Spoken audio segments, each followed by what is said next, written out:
भुवनेश्वर बंधुक माफिया गिरफ सुंदरपदा अंचल अमरेश राउत ओरफ कान्हा को गिरफ करिछि commissionerate police special crime unit. अभियुक्त पाखरु दुईटी सेमी ऑटोमेटिक पिस्तल 10 राउंड जीवंत गुली ता सहित दुईटी मैगजीन बाइक और मोबाइल फोन मध्य जबत करा जायछि। स्पेशल क्राइम यूनिट को एक बड़ सफलता मिली। भुवनेश्वर बंधुक माफिया को स्पेशल क्राइम यूनिट गिरफ करिबारे सफलता पाइछि।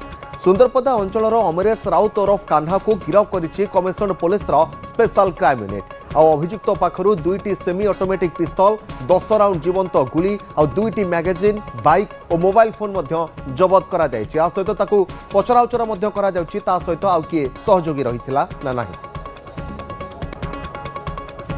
राजधानी को अशांत करिया पाई सुंदरपदार अमरेश थिला प्रस्तुत पाखर रखिथिला दुईटी बिहारी बंधुक जे कौनसी परिस्थिति में राजधानी गुलिकांड करने पूरा रेडी थिला।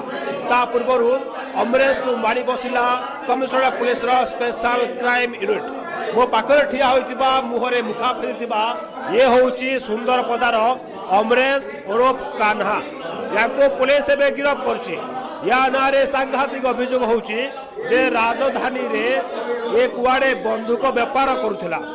जेतेबेले गतकाली याकू घरे पुलिस रेड करथिला से समय कान्हा पाखरो दुईटी सेमी ऑटोमेटिक बंधुक जबत करा जायछि।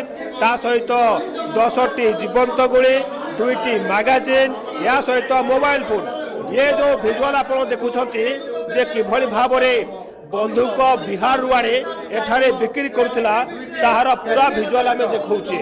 बड़ कथा होउछि ए हाथ जो रही बंधुक रही बंधुक जे कौन मुहूर्त राजधानी में आतंक खेल था।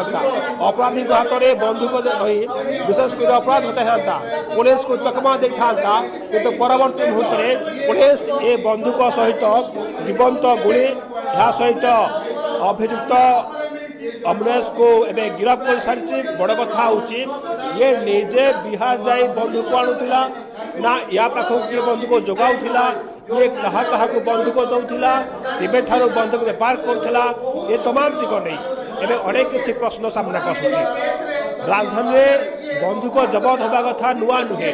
पूर्वर आम देखीचे राज्य राजधानी विभिन्न समय स्पेशल क्राइम यूनिट बारंबार बिहारी बंधुक जबत करिछि।